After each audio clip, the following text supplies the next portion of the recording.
Hello students, मैं पीयूष राजपूत और आपका अपना चैनल पीयूष कोचिंग क्लासेस। जैसे बच्चों हमारा चैप्टर नंबर 2 इलेक्ट्रोस्टैटिक पोटेंशियल और कैपेसिटेंस चल रहा था, उसमें अब तक हमने सबसे पहले देखा इलेक्ट्रिक पोटेंशियल डिफरेंस, फिर देखा इलेक्ट्रिक पोटेंशियल, फिर उसके बाद हमने पढ़ा electric potential due to a point charge. ठीक है बच्चों, उसी को आगे बढ़ा रहे हैं और अब देखते हैं इलेक्ट्रिक पोटेंशियल एनर्जी। ठीक है बच्चों, तो इलेक्ट्रिक पोटेंशियल एनर्जी क्या है? जैसे आपने सुना था 11th क्लास में, पोटेंशियल एनर्जी क्या होती थी कि जो भी ऑब्जेक्ट है उसकी पोजीशन की वजह से जो एनर्जी होती है उसे हम क्या बोलते थे? Potential energy. यहाँ पर भी वैसे ही है।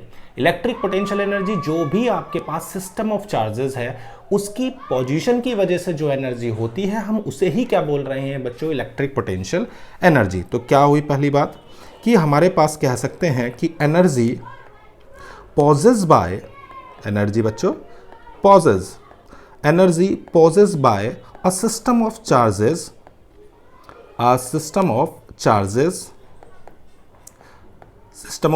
by virtue of its position, by virtue of their position। Clear है इतनी बात? क्या बताया मैंने कि जो भी आपके पास सिस्टम है उस सिस्टम ऑफ चार्जेस की जो पोजीशंस हैं उनकी पोजीशन की वजह से जो भी एनर्जी है बच्चों उसे बोलते हैं इलेक्ट्रिक पोटेंशियल एनर्जी।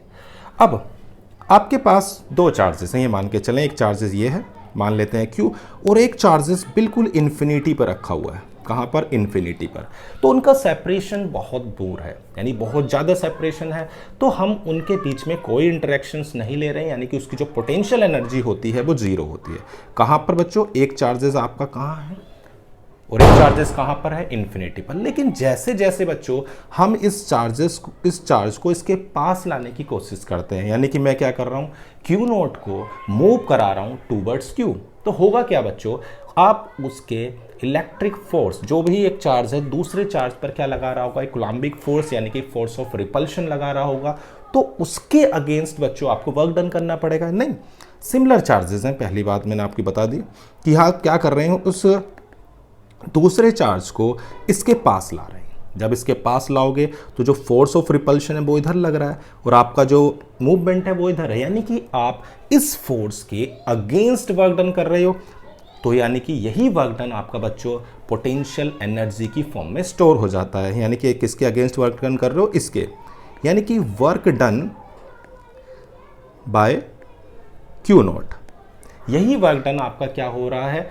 स्टोर हो रहा है पोटेंशियल एनर्जी की फॉर्म में। तो हम क्या कह सकते हैं पोटेंशियल एनर्जी को बच्चों?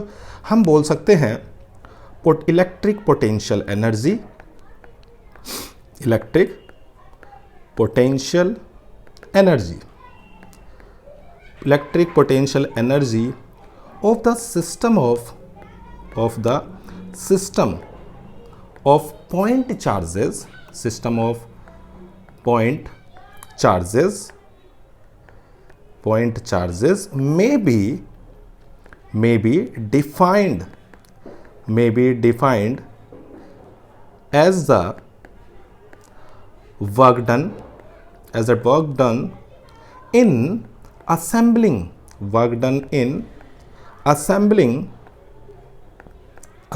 the point charges at their location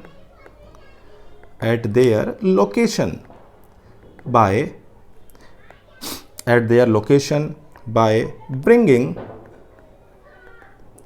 bringing them in from infinity।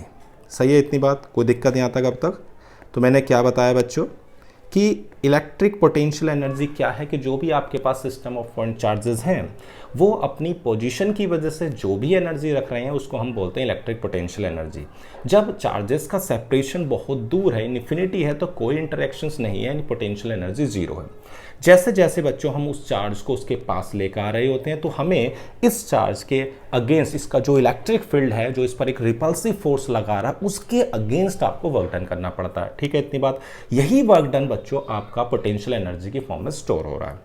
यानी कि यह कह सकते हैं कि आपको इन्फिनिटी से उठा के चार्जेस को लाके रखना है। उन चार्जेस को असेंबल करने में जो भी वर्क डन आपका लग रहा है उसी को आप बोल रहे हैं इलेक्ट्रिक पोटेंशियल एनर्जी। क्लियर है इतनी बात? कोई दिक्कत तो नहीं डेफिनेशन में? चलो अब बच्चों ये जो हमारी पोटेंशियल एनर्जी है, पोटेंशियल एनर्जी जो होती है वो एक स्केलर क्वांटिटी है। कैसी क्वांटिटी है बच्चों? Scalar quantity. क्योंकि आप जो भी आप वर्क डन करते हो, वर्क डन क्या होता है? फोर्स इनटू डिस्प्लेसमेंट, यानी W इज इक्वल टू होता है F dot D R. Force और डिस्प्लेसमेंट की डॉट प्रोडक्ट होती है। वर्क डन एक स्केलर क्वांटिटी, तो सिंपल सी बात है आपकी पोटेंशियल एनर्जी भी एक स्केलर क्वांटिटी होगी। ठीक है ना। अब मैं क्या कर रहा हूं, सबसे पहले एक चार्ज Q1 को लेकर आता हूं, इन्फिनिटी से मैं लेकर आया हूं, मैंने इस पॉइंट P1 पर रख दिया। ठीक है, कहां से लेकर आया? इन्फिनिटी से। तो क्या आपको वर्क डन करना पड़ेगा? जी बिल्कुल नहीं करना पड़ेगा। क्यों? क्योंकि पहले से कोई चार्ज नहीं है, कोई रिपल्सिव फोर्स नहीं है, इसलिए कोई वर्क डन नहीं होगा। नहीं, अभी सबसे पहला चार्ज लेकर आ रहे हैं तो वर्क डन हो गया 0। लेकिन अब जब दूसरा चार्ज लाओगे तो ये फोर्स उस पर एक क्या करेगा? रिपल्शन लगाएगा। अब आपको वर्क डन करना पड़ेगा। अब आप सेकंड चार्ज लेके आ रहे हो और आप सेकंड चार्ज लेकर आए किसी पॉइंट किस तक? P2 तक। इन दोनों का separation R12।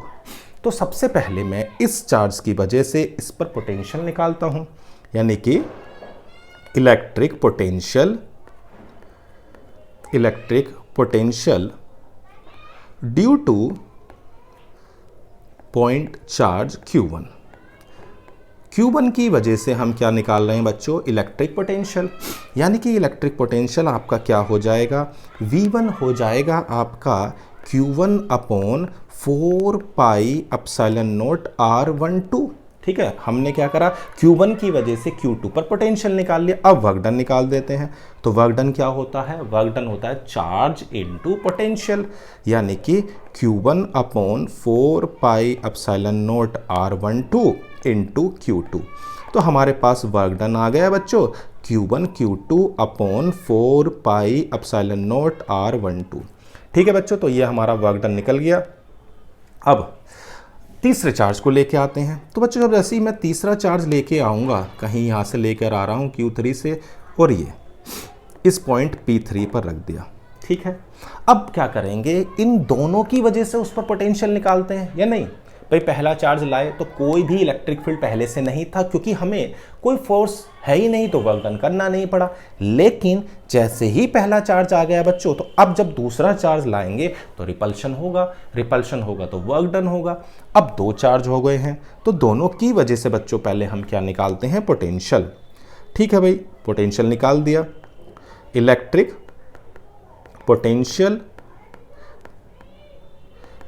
Potential due to Q1 and Q2 on charge Q3। Charge Q3 पर हम पोटेंशियल निकाल रहे हैं, तो पोटेंशियल आपका कितना आ जाएगा? तो ये हो जाएगा 1/4 पाई एप्सिलॉन नॉट, उसे मैंने नाम B1 दिया था, चलो इसको नाम B3 दे देते हैं। तो 1/4 पाई एप्सिलॉन नॉट कितना हो जाएगा? Q2 की वजह से निकालता हूँ पहले तो मैं, चलो भाई, तो Q2 अपॉन R23 और V2 कितना हो जाएगा? किसकी वजह से निकाल रहा हूँ? अब Q2 की वजह से। अब निकाल लेते हैं Q1 की वजह से।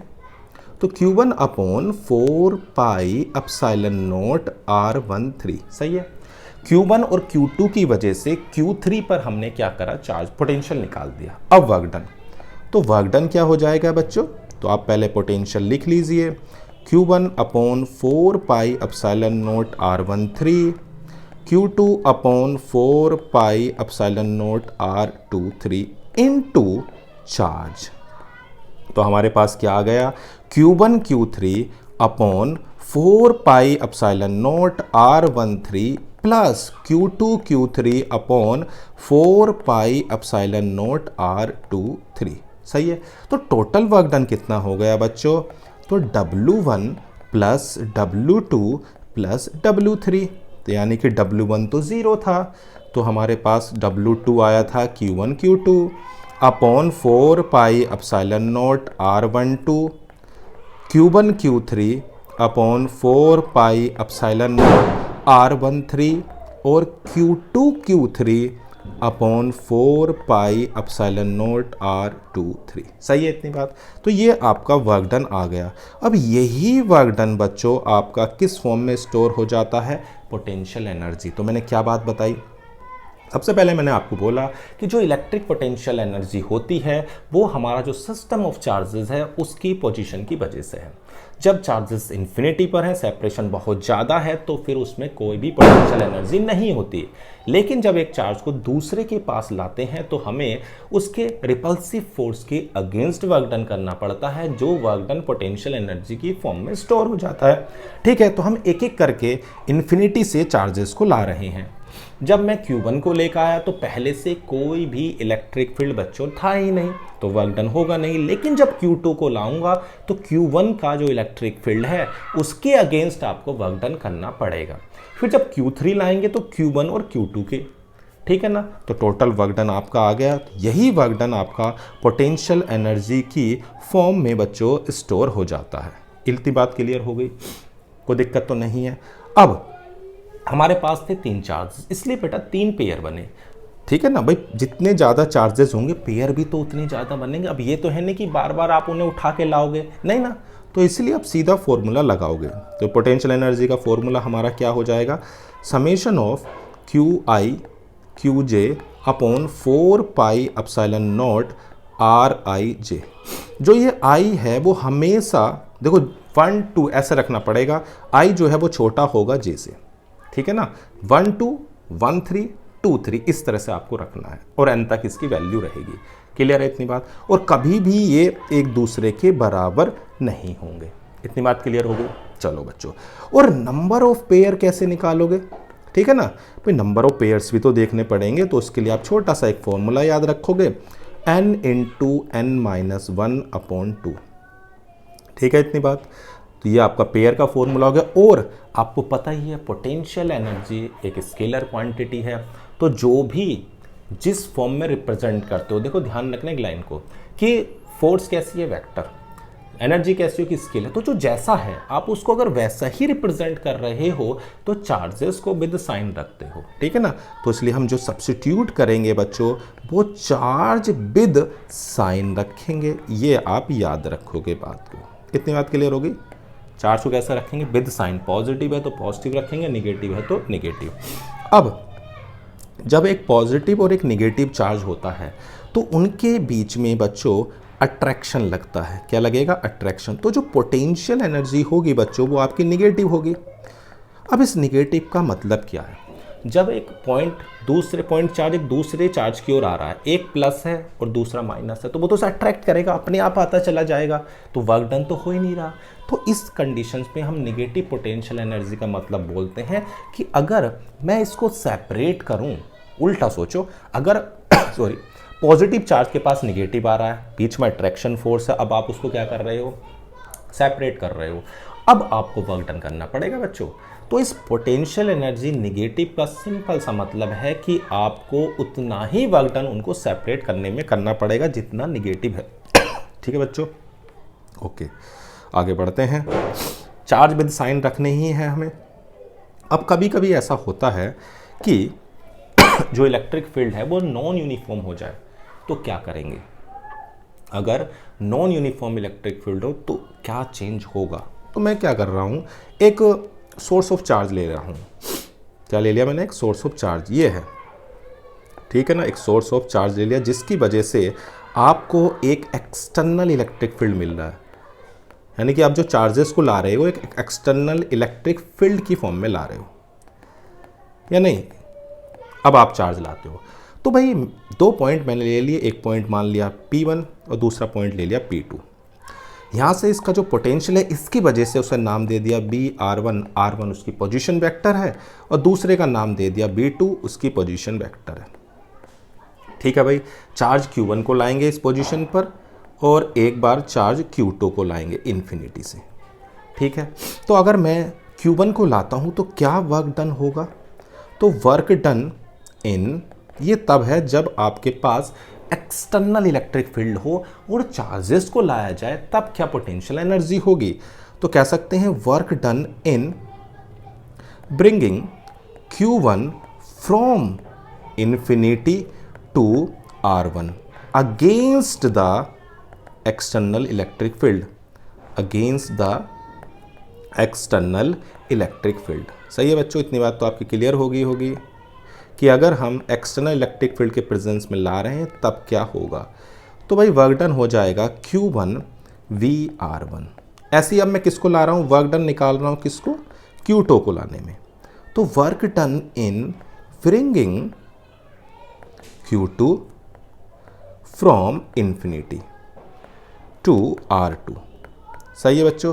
तो जो वर्क डन होगा वो आपका Q2 VR2 हो जाएगा, ठीक है ना।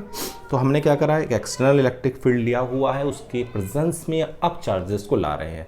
तो आपको पता ही है वर्क डन का फॉर्मूला क्या होता है, आपने पढ़ा था V is equal to W by Q. तो W is equal to V into Q रख सकते हैं। क्लियर है इतनी बात। चलो भाई, अब ये जब दोनों आएंगे तो इनका भी तो इंटरेक्शंस होगा, तो इनके इंटरेक्शन में भी हम वर्क डन निकाल लेते हैं, ठीक है ना।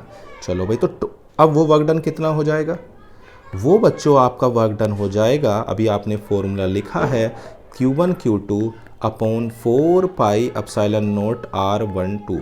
तो टोटल पोटेंशियल एनर्जी बच्चों कितनी हो गई, Q1 VR1, दूसरी हो गई Q2 VR2, और उन दोनों के बीच में एनर्जी हो गई Q1 Q2 upon 4 pi epsilon not R12। ठीक है इतनी बात, कोई दिक्कत तो नहीं। तो मैंने अब तक क्या क्या बताया, मैंने कहा कि जो भी इलेक्ट्रिक पोटेंशियल एनर्जी है वो आपका सिस्टम ऑफ चार्जेस की पोजीशन की वजह से होती है। जब आप किसी चार्ज को किसी इलेक्ट्रिक फील्ड के प्रेजेंस में ला रहे हो, एक्सटर्नल की अभी बात नहीं हो रही है, यानी कि हम कर क्या रहे हैं, सिस्टम ऑफ चार्जेस को असेंबल कर रहे हैं इन्फिनिटी से, कहाँ पर, पॉइंट पर, उनकी पोजीशंस पर। अगर करने में जो भी अमाउंट ऑफ वर्क डन करना पड़ता है वो आपकी इलेक्ट्रिक पोटेंशियल एनर्जी। अगर दो चार्जेस हैं Q1 और Q2 तो फॉर्मूला होगा Q1 Q2 upon 4 pi epsilon not R। Clear है। पोटेंशियल एनर्जी एक स्केलर क्वांटिटी है, तो बच्चों आप चार्जेस को विद साइन रखोगे, लेकिन अगर आप किसी एक्सटर्नल इलेक्ट्रिक फील्ड के प्रेजेंस में ला रहे हो तो आपके लिए ये फॉर्मूला होगा। इतनी बात क्लियर हो गई। नंबर ऑफ पेयर्स का भी मैंने आपको एक फॉर्मूला बता दिया, n into n minus 1 upon 2, with sign रखेंगे। यूनिट की अगर बात करें बच्चों तो देखो यूनिट जो होती है इसकी जूल ही होगी, लेकिन यूनिट इसकी आपको इलेक्ट्रॉन वोल्ट भी दिखाई देगी। तो 1 इलेक्ट्रॉन वोल्ट का सिंपल सा मतलब होता है 1.6 इंटू 10 की पावर माइनस के 19 जूल। अगर मैं 1 किलो इलेक्ट्रॉन वोल्ट की बात करता हूं तो 1.6 इंटू 10 की पावर माइनस 16 हो जाएगा। 1 मिली इलेक्ट्रॉन वोल्ट की बात करता हूं तो 1.6 इंटू 10 की पावर माइनस के 22 जूल। 1 अगर मेगा इलेक्ट्रॉन वोल्ट की बात करते हैं तो 1.6 इंटू 10 की पावर माइनस 13 जूल हो जाएगा। 1 गीगा इलेक्ट्रॉन वोल्ट की बात करते हैं तो 1.6 इंटू 10 की पावर माइनस के 10 जूल हो जाएगा। तो ये आपकी कुछ यूनिट्स हैं जो आप याद रख सकते हो। इतनी बात क्लियर है, कोई दिक्कत तो नहीं। चलो अब बच्चों कुछ क्वेश्चंस कर लिए जाएं। क्वेश्चन भी बहुत ज़रूरी हैं थ्योरी के साथ साथ, ठीक है ना। तो पहला क्वेश्चन क्या कहता है, कह रहा 3 charges are placed at the vertices of right angle isosceles triangle as shown in figure. The net electrostatic energy of the configuration is 0 if Q is equal to। अब देखो आपके पास जो पूरा सिस्टम दिया हुआ है, इस पूरे सिस्टम की जो एनर्जी है बच्चों वो आपको 0 दी हुई है। कितनी दी हुई है, 0। तो चलो ठीक है, ट्रायंगल है, 3 है तो पेयर बनेंगे 3। फॉर्मूला आपके पास है n into n minus 1 divide by 2 यानी कि 3 माइनस 1 डिवाइड बाई 2 यानी कि 3 आ गया। चलो भाई एनर्जी निकालते हैं। फॉर्मूला अपना वही है, तो 1/4 पाई एप्सिलॉन नॉट को बाहर लिखते हैं। पहले इन दोनों का पेयर बनाया तो Q स्क्वायर अपॉन A आ जाएगा, फिर इन दोनों का बनाया KQ अपॉन A आ जाएगा, और जब इसका बनाएंगे तो ये आ जाएगा QQ। इनके बीच का सेपरेशन कितना है, कह रहा राइट एंगल आइसोसेलेस ट्रायंगल है, तो ये अगर A है तो ये आपकी बच्चों √2A होगी। ये पूरी जो एनर्जी दी हुई है वो 0 दी हुई है, तो इसमें से A भी कॉमन ले लेते हैं, Q भी कॉमन आ जाएगा, तो बचेगा सिर्फ Q प्लस Q और Q by √2 is equal to 0। तो Q अब मैं इसको इधर भेज दूँ, हमसे पूछा क्या है, हमसे सिर्फ q की वैल्यू पूछी है, तो इसमें से अगर मैं 1 कॉमन ले लूँ तो 1/√2 आएगा, दूसरी तरफ -q। तो हमारे पास q की वैल्यू √2 q अपॉन √2 + 1 आ जाएगी, यही आएगी। यानी कि क्या आ रहा है हमारे पास, √2 भाई मल्टीप्लाई कर दी तो माइनस का हमारे पास आ गया √2 + 1/√2। ठीक है, चाहो तो √2 से ऊपर नीचे मल्टीप्लाई भी कर दो भाई, रेशनलाइजेशन कर दें। तो रूट ऑप्शन मैच करने के लिए मैंने क्या करा, √2 से ऊपर नीचे मल्टीप्लाई कर दी, तो भाई यही आ जाएगा बी ऑप्शन। ठीक है ना, कोई दिक्कत तो नहीं है। यानी कि हमारे पास 3 चार्जेस थे, उन 3 चार्जेस पर मैंने क्या करा, सबसे पहले पेयर देखे, पेयर हो गए 3। फॉर्मूला बच्चों एक ही याद रखना है अपने पास, 1/4πε0 Q1 Q2 अपॉन R, ये हमारा पोटेंशियल एनर्जी का फॉर्मूला है। बस ध्यान ये रखना है कि चार्जेस को विद साइन रखना है। क्लियर है इतनी बात। हमने 3 थे तो 3 पेयर बनाए, और उसने बोला हुआ था कि बच्चों जो एनर्जी आपके पास है वो एनर्जी आपको 0 दी हुई है, ये आपको बोला गया था। ठीक है ना इतनी बात। चलो आगे बढ़ते हैं। 3 charges of equal value Q are placed at the vertices of an equilateral triangle. What is the net potential energy if the side of equilateral triangle is L। ठीक है भाई, एक इक्विलेटरल ट्रायंगल बच्चों आपके पास है और उसकी जो साइड्स हैं वो इक्वल है, और वो साइड बच्चों आपको दे रखी है कितनी, L। चलो भाई L L L, और 3 चार्जेस आपको दिए हुए हैं। ठीक है, कह रहा 3 charges of equal Q are placed at the vertices of equilateral triangle. What is the net potential energy of the sides of equilateral triangle. देखो भाई, तीनों का हम कॉम्बिनेशन पहले बना लेते हैं। तो हमारे पास 3 पेयर बनेंगे, तो 1/4πε0 कितना हो जाएगा, Q into Q, Q² upon L। फिर इसका बना लेते हैं Q into Q, Q² upon L। फिर दूसरे का Q² अपॉन L। तो हमारे पास हो गया बच्चों 3Q² अपॉन 4πε0L। कोई दिक्कत तो नहीं है। तो कौन सा ऑप्शन बच्चों आपका मैच कर रहा है, तो भाई सी। आसान था, कोई दिक्कत वाली बात नहीं थी। चलो आगे बढ़ते हैं।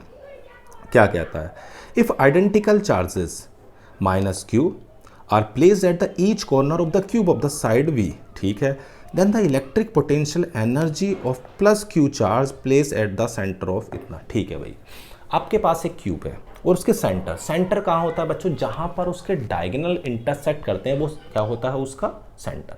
अब डायगोनल की जो लेंथ है वो होती है √3 इंटू साइड। नहीं भाई, हमारे पास अगर क्यूब है तो उसकी जो लेंथ होगी बच्चों, वो लेंथ ऑफ डायगोनल आपकी होती है क्या, लेंथ ऑफ डायगोनल होती है √3 इंटू साइड, और उसके मिड पर रखा होगा। तो जो डिस्टेंस हो गई बच्चों वो √3/2b हो गई। कितने कॉर्नर्स होते हैं, 8। तो सिंपल सी बात है, अगर सभी की वजह करें which is centre of cube, then electric potential energy charge which is placed at the centre of the cube. ठीक है भाई, तो पोटेंशियल एनर्जी हम निकाल लेते हैं। 8 इंटू कितना हो जाएगा, 1/4πε0। कितना चार्ज हो गया आपके पास, Q -Q अपॉन R, और R की वैल्यू है √3/2b। ये हो गया। अगर आपसे सिंप्लीफाई करें तो बच्चों ये हो जाएगा आपका, 2 से आप इसे काट सकते हो और 2 से ये, तो आपके पास आएगा U = -K4Q² √3πε0b। सही है ना इतनी बात, कोई दिक्कत तो नहीं। यानी कि हमें पोटेंशियल एनर्जी निकालनी थी। वर्टिसेस पर हमारे चार्जेस दिए हुए -Q, सेंटर पर जो चार्ज रखा है वो +Q, तो सभी की वजह से हमने क्या करी, उस पर एनर्जी निकाल दी। तो आ गया -K4Q² √3πε0b। कोई दिक्कत तो नहीं है, आसान सा क्वेश्चन था। मैंने बताया चीज़ें क्या याद रखनी है। सबसे पहले फॉर्मूला पोटेंशियल एनर्जी का क्या, Q1 Q2 अपॉन 4πε0R, और ये याद रखना है कि जो भी चार्ज है ना बच्चों वो भी साइन रखने हैं, बस और कुछ नहीं है क्वेश्चनों में। चलो भाई, correct 2 charges Q1 and Q2 are placed 30 centimetre apart shown in figure. Okay, a third charge Q3 is moved along the arc of the circle of radius 40 centimeter from C to D. अच्छा देखो, ये जो distance है आपकी वो दे रखी है 40। अगर ये बच्चों 40 है तो सिंपल सी बात है, ये आपकी कितनी होगी, 10 होगी। Change in the potential energy of system. ठीक है भाई, पहले इनिशियल एनर्जी निकालते हैं, यू इनिशियल। तो 1/4 पाई एप्सिलॉन नॉट तो बच्चा सब में ही आता है, उसे बाहर निकाल देते हैं। तो Q1 Q2 और इसे ले रखा है यहाँ पर Q3, यहाँ से यहाँ जा रहा है, from C to D, C से D की ओर आ रहा है। ठीक है भाई, और आपको पता ही है, तो पहले यहाँ पर अगर निकालें तो ये जो डिस्टेंस है 30 है, 40 है बच्चों, अगर आप ये डिस्टेंस निकालोगे तो पाइथागोरस से 50 आ जाएगी। तो 1/4 पाई एप्सिलॉन नॉट Q1 और Q3, सही है, डिस्टेंस है 40 मीटर, सेंटीमीटर में तो मीटर में बदल लो। अगला हो जाएगा Q2 Q3 अपॉन 0.5।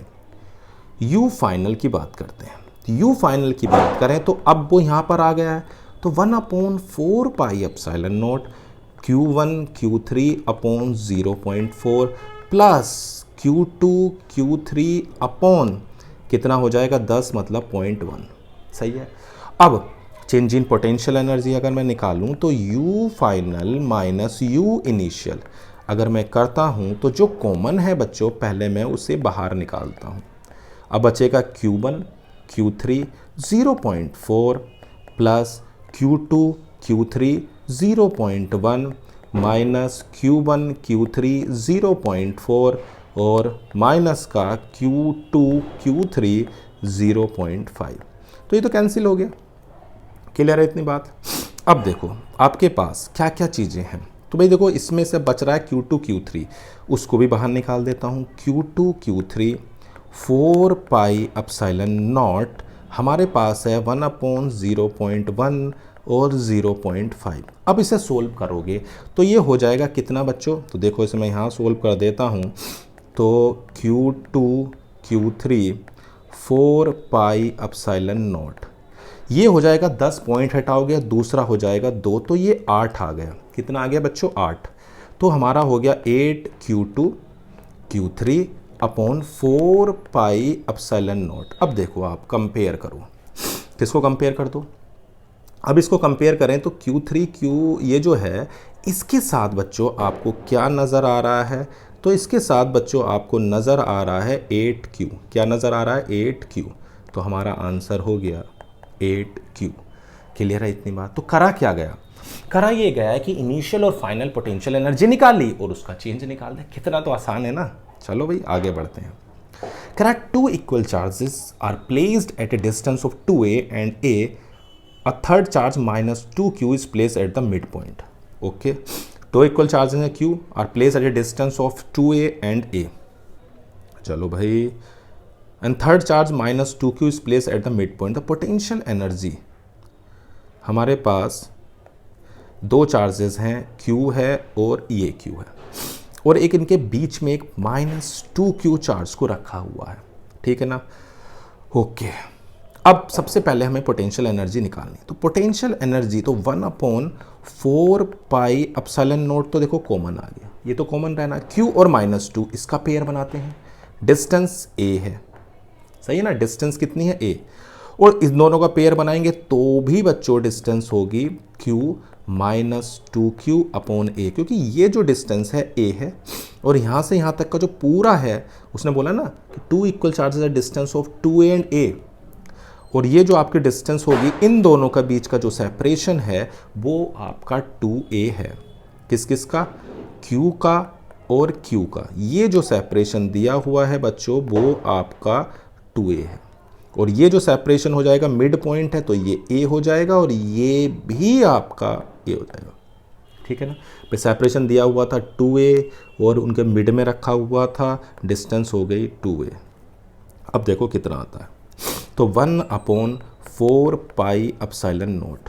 अब ये देखो ये कितने हो जाएंगे, ये आपका हो गया माइनस का 2q square upon a, minus का 2q स्क्वायर अपॉन a और q स्क्वायर अपॉन 2a। सही है इतनी बात, कोई दिक्कत तो नहीं। बस एलसीएम ले लो, इस पूरे में से q स्क्वायर को भी कॉमन ले लेते हैं और a को भी कॉमन ले लेते हैं, तो क्या बचेगा, यहाँ बचेगा माइनस का 2, यहाँ बचेगा माइनस का 2 और यहाँ बचेगा हाफ। 2 2 4 2 ज़ा 8, आंसर आ जाएगा माइनस का 7। कितना आ जाएगा, माइनस का 7 q square upon 8 pi epsilon not a. ठीक है, इतनी बात, कोई दिक्कत तो नहीं, ठीक है ना भाई। क्या था, दो चार्जेस थे, उनके बीच का सेपरेशन 2a था, उसके बीच में एक तीसरे चार्ज को रखा हुआ है। अब ये पूछ रहा था एनर्जी कितनी होगी सिस्टम की। ठीक है, इतनी बात, चलो आगे बढ़ते हैं। 6th क्वेश्चन कह रहा है electric dipole has the magnitude of its charge is q and it's dipole moment is p। Okay, हमें पता है डाइपोल मोमेंट हमारा होता है 2aq। It is placed in uniform electric field. अगर हम किसी भी डाइपोल को बच्चों यूनिफॉर्म इलेक्ट्रिक फील्ड में रखते हैं तो आपको पता है जब हम डाइपोल को रख रहे हैं ये, तो इस पर जो नेट फोर्स होता है, अगर ये यूनिफॉर्म इलेक्ट्रिक फील्ड में रखा हुआ है तो इस पर जितना फोर्स इधर लगता है उतना ही फोर्स इधर लगता है या नहीं लगता। इसीलिए बच्चों नेट फोर्स जो होता है यूनिफॉर्म इलेक्ट्रिक फील्ड में 0 होता है। ठीक है, if dipole means along the direction of field the force on it it's potential energy. तो पोटेंशियल एनर्जी का फॉर्मूला होता है -k PE cos theta. Theta 0 है तो एनर्जी हो गई PE, और ये जो एनर्जी है ये आपकी मिनिमम एनर्जी है बच्चों। कौन सी एनर्जी है, मिनिमम। जब थीटा 0 होता है तो आपकी मिनिमम एनर्जी होती है। तो ऑप्शन हो गया ये, फोर्स 0 है, एनर्जी मिनिमम है। चलो भाई आगे बढ़ते हैं।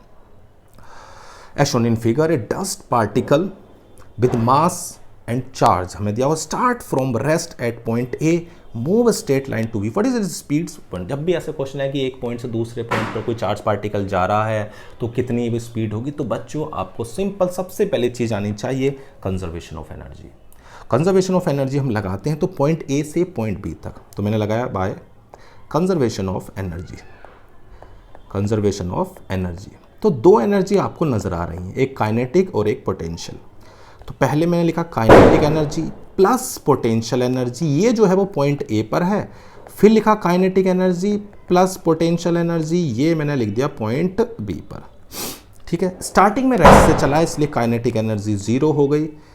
के हमारा हो गया 1/4 पाई एप्सिलॉन नॉट। चार्ज कितना है तो इस पर है, इसकी वजह से निकालेंगे तो 3 × 10 की पावर -9। इस पर जो चार्ज है उसको दिया हुआ है Q0।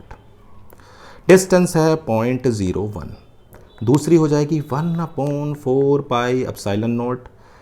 दूसरा चार्ज है -3 × 10 की पावर -9 Q0। अब देखो डिस्टेंस है 0.02। ठीक है, हाफ काइनेटिक एनर्जी लिख दी, हाफ mv²। फिर से इस पॉइंट पर पोटेंशियल एनर्जी लिखेंगे तो क्या आएगा, 3 × 10 की power 9 Q0/4 pi epsilon not. अब जो डिस्टेंस होगी ना इससे बच्चों वो होगी 2 सेंटीमीटर। नहीं भाई, पहले जब यहाँ पर था तो इसकी वजह से और इस दोनों की वजह से हमने पोटेंशियल एनर्जी लिखी। अब यहाँ पहुँच गया तो इसकी वजह से निकाल रहे हैं, तो कितनी हो जाएगी बच्चों, -3 10 की power -9 Q0/4 pi epsilon not 0.01। ठीक है, सब कुछ अगर आप सिंप्लीफाई करोगे, सारी वैल्यू रखो, तो आपका जो सोल्व होके आता है V वो लगभग आता है, ये आएगा आपका 12√15 मीटर पर सेकंड के आसपास आएगा। इस पे वैल्यू रख लेना, कुछ भी नहीं है, तो ये लगभग 46 मीटर पर सेकंड आ जाएगा। करके देखना, ठीक है, सारी वैल्यूज़ रख लेना। भाई क्या क्या वैल्यू रखनी है, 1/4 पाई एप्सिलॉन नॉट की 9 × 10 की पावर 9 Q0 आपको दिया हुआ है 2 नैनो कूलम और मास दिया हुआ है। सारी वैल्यू पुट करेंगे, आंसर आपका आ जाएगा, कोई दिक्कत वाली बात नहीं होनी चाहिए। चलो भाई आगे बढ़ते हैं। Can charge -Q and -Q are place at equal distance on a straight line, but total potential energy of system of charge is 0। चलो भाई पोटेंशियल एनर्जी निकालते हैं पहले पूरे सिस्टम की। तो 1/4 पाई एप्सिलॉन नॉट तो पहले से ही बाहर लिखा। पहले इन दोनों का पेयर -Q/R, इन दोनों का पेयर -Q/R, फिर इन दोनों का pair -Q/2R is equal to 0। तो ये 0 रखेंगे तो -2KQ/R plus Q²/2R is equal to 0। Equal कर दो 2KQ/R Q²/2R। R से R कैंसिल, एक Q से Q भी कैंसिल हो गया। तो बच्चों आ गया 4Q is equal to Q। हमसे पूछा था Q/Q का रेशियो, तो वो आ जाएगा 1/4। कितना आ गया 1/4। चलो भाई अच्छी बात है, आगे बढ़ते हैं। When the separation between the two charges is increased then electric potential energy। देखो बच्चों, पोटेंशियल एनर्जी का हमने अभी फॉर्मूला लिखा है Q1 Q2 upon 4 pi epsilon not R। ये आपकी इलेक्ट्रिक पोटेंशियल एनर्जी। अब अगर चार्जेस सेम पोलैरिटी के हैं, या तो दोनों प्लस हैं या दोनों माइनस हैं, तब तो आपकी जो एनर्जी होगी वो पॉजिटिव आपको दिखाई देगी। अब जो R है, अगर आप R को बढ़ाओगे तो पोटेंशियल एनर्जी घटेगी। लेकिन बच्चों अगर Q1 Q2 अपोजिट पोलैरिटी के हैं तो Q निगेटिव होगी। अब केस में R को आप बढ़ा रहे हो तो U बढ़ेगी। भाई R जितना बड़ा होगा उतना निगेटिव में छोटी चीज़ बड़ी होती है, तो हम कह सकते हैं बढ़ भी सकती है और घट भी सकती है। वो डिपेंड करता है चार्ज कैसे हैं। क्लियर है इतनी बात? चलो, V and U are the electric potential. आपको पता है इलेक्ट्रिक पोटेंशियल का फॉर्मूला KQ अपॉन R या 1/4 पाई एप्सिलॉन नॉट R होता है, ये आपको पता है। U जो है डेंसिटी, एनर्जी डेंसिटी का देखो बच्चों आपने एक फॉर्मूला पढ़ा होगा 1/2 एप्सिलॉन नॉट E स्क्वायर, और इलेक्ट्रिक फील्ड होता है आपका कितना KQ square upon R square. तो अगर मैं एनर्जी डेंसिटी बच्चों निकालता हूँ तो 1/2 एप्सिलॉन नॉट K स्क्वायर, तो ये हो जाएगा आपका, यहाँ पर Q है बच्चों, इसे हटा दो आप, ये आपका कितना है, ये आपका है KQ, इलेक्ट्रिक फील्ड लिख रहे हैं, तो ये हो जाएगा K square Q square upon R⁴। ठीक है। अब देखो V जो है वो प्रोपोर्शनल आ रहा है R के, और एनर्जी डेंसिटी है वो है R⁴ के। तो क्या मैं ऐसे लिख सकता हूँ कि B⁴ is proportional to energy density? नहीं लिख सकता भाई, वो R है, ये R⁴ है, तो V⁴ किसके प्रोपोर्शनल होगा? U के। अगर हम इसमें ग्राफ ड्रॉ करेंगे तो सिंपल सी बात है, एक स्ट्रेट लाइन आएगा या नहीं आएगा? कैसा ग्राफ आएगा? एक स्ट्रेट लाइन। क्लियर है इतनी बात? तो मैंने आपको क्या बताया कि जो इलेक्ट्रिक पोटेंशियल एनर्जी है पूरा आपको मैंने बताया, उसमें चीज़ें क्या क्या ध्यान रखनी है। मैंने बताया कि फॉर्मूला, सबसे पहले formula Q1 Q2 upon 4 pi epsilon not R, और जो चार्जेस हैं बच्चों उसको हमें विद साइन रखना है। पोटेंशियल एनर्जी एक स्केलर क्वांटिटी है, इस वजह से चार्ज को विद साइन रखेंगे, और ये पाथ पे तो डिपेंड करती ही नहीं है, आप कैसे भी इसे घुमा फिरा के चार्जेस को ला रहे हैं उससे कोई लेना देना नहीं, क्योंकि इलेक्ट्रिक फील्ड एक कंजर्वेटिव फोर्सेस होते हैं जो पाथ पे डिपेंड नहीं करते। इतनी बात क्लियर है? फिर आपको मैंने 10 क्वेश्चन कराए, उम्मीद है बच्चों आपको सभी समझ में आए होंगे। अगर आपको इसी तरह की इंफॉर्मेटिव वीडियोस आपको चाहिए होती हैं तो आप हमारे चैनल को सब्सक्राइब करें, वीडियो को लाइक और चैनल को सब्सक्राइब करना ना भूलें। तो बच्चों आज की क्लास में सिर्फ इतना ही। Thank you.